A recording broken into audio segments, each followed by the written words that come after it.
تو یہ اس سے بھی 2 قدم آگے نکل گئے ہیں، لہٰذا آگ کا کھیل یہ کھیل رہے ہیں۔ گنڈا پور اس کا انجام کیا ہوگا یہ تو نہیں پتہ، لیکن مشکوک کس نے قرار دیا ان کو؟ پہلے تو عمران خان نے کہا کہ جی وہ جذبات میں کچھ زیادہ ہی بول گئے، مقصد ان کا کہنے کا یہ تھا کہ جیسے آپ ان کو مسالہ زیادہ لگ گیا، تو مسالہ زیادہ جو وہ ابھی تک کم نہیں ہوا، کیوں کہ انہیں 8 گھنٹوں کی رودات کسی کو نہیں بتائی، اور وہ دعوے دار بھی ہیں کہ نہ میں نے اپنے کپتان، اپنے لیڈروں، اپنے ساتھیوں کو بتائی، نہ اپنی بیگم کو بتائی، اہل خانہ کو بتائی، تو وہ معاملات جو ہے وہ راز ہی ہے۔ اس راز پر عمران خان کو جو پیغام رسانی کی گئی اس میں یہی ہے کہ بھائی یہ بندہ جڑا نشاندہ ہے، یہ فکر کرو ڈبل گیم کر رہا ہے، ڈبل ایجنٹ ہے۔ اب ان پر بھی الزام ڈبل ایجنٹ کا آ گیا،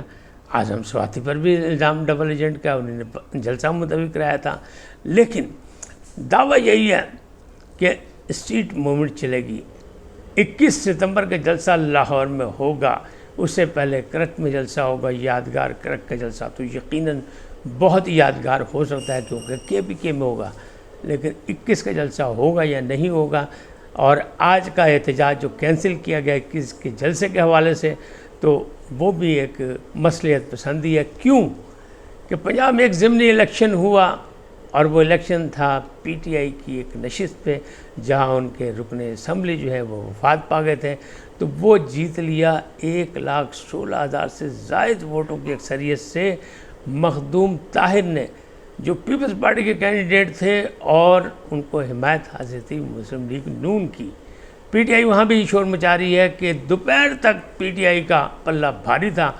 بعد میں یہ چرلو پھرا، دھاندلی ہوئی، اور وہی فارم 45-48 کی کہانی دہرائی گئی۔ لیکن ایسی بات نہیں، کون بتا سکتا ہے کہ دوران پولنگ کون جیت رہا ہے کون نہیں جیت رہا، کیونکہ دوپہر تک ہم جیت رہے تھے۔ 35% وہاں ووٹ پڑے ہیں، اور یہ سب کے سامنے ہے، اور بھاری اکثریت ہے، ان کے ووٹ اس سے بھی کم ہے۔ اگر پچھلے ماضی کے الیکشن میں جو 8 فروری کو ہوئے تھے، جس میں پی ٹی آئی کا کینڈیڈیٹ جیتا تھا، جن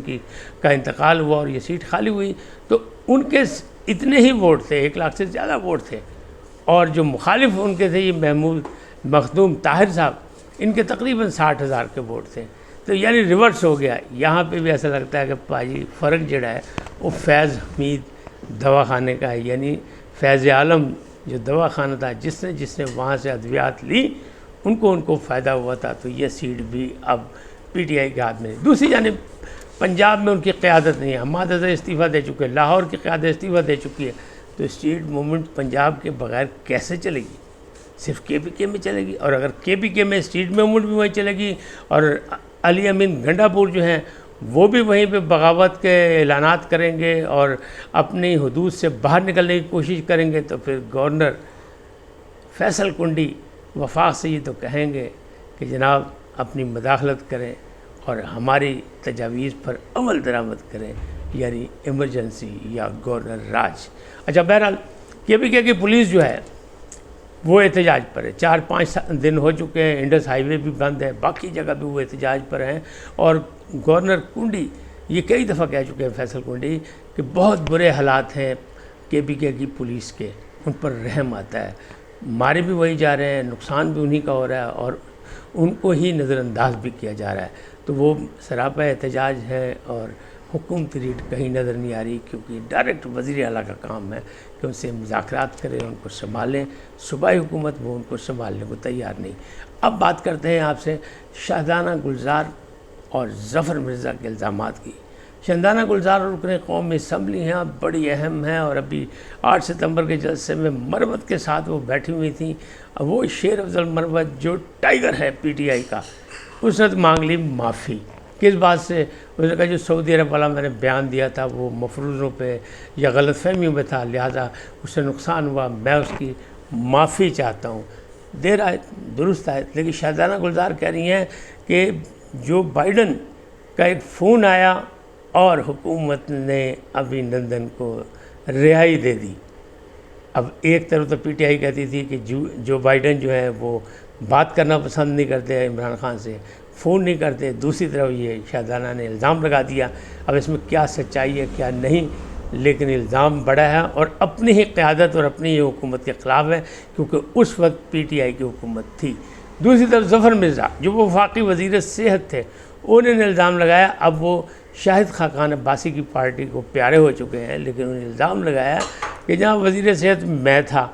عمران خان جو ہے انتہائی ایماندار آدمی ہے، لیکن اگر ان کی ناک کے نیچے کرپشن ہو رہی ہو تو پھر ذمہ دار تو وہی ہیں۔ تو یہی الزام ان پہ پہلے بھی لگا، تو کہتے ہیں ہم نے کئی دفعہ نشاندہی کی لیکن اس کو نہیں سنا گیا، اور ظلم یہ ہو رہا تھا کہ ایک ٹاسک فورس بنائی گئی صحت کے حوالے سے، اس کا چیئرمین جو تھا ان کا کزن برقی تھا، اور مجھے وزیر صحت ہوتے ہوئے بھی اس میں شامل نہیں کیا گیا۔ تو یہ معاملات تھے، کرپشن ہو رہی تھی، ہم نشاندہی کر رہے تھے، لیکن عمران خان خود کرپٹ نہیں ہے، یہ ان کا دعویٰ ہے۔ تو اب معاملات آپ کے سامنے، اندازہ خود لگائیں، حساب کتاب خود کریں کہ وفاق کیا کر رہا ہے، صوبائی حکومتیں کیا کر رہی ہیں، حالات کدھر جا رہے ہیں۔ بہرحال یہ جو اسٹریٹ موومنٹ ہے یہ چلتی نظر نہیں آ رہی، بالکل اسی طرح جس طرح وہ جو تھا سول نافرمانی کی بات جب کی تھی عمران خان نے تو وہ پوری نہیں ہوئی، پھر جناب انہوں نے پہلے بھی دعوے کیے جیل بھرو تحریک کے، وہ نہیں بھری گئی جیلیں۔ اب سلمان اکرم راجہ کہتے ہیں کہ جیل بھریں گے، اگر جیلیں ہماری منتظر ہیں تو ہم جیل ضرور جائیں گے، آنے والے دن بتائیں گے کہ کیا سچ ہے کیا غلط۔ اس وقت تک اتنا ہی، جاتے جاتے آپ سے درخواست، آئیے ان کو سبسکرائب کریں، لائک کریں، گھنٹی کا بٹن دبانا نہ بھولیں، اور اپنی قیمتی رائے کا اظہار اپنی شخصیت کے مطابق کریں۔ سدا سلامت رہیں، اللہ نگہبان۔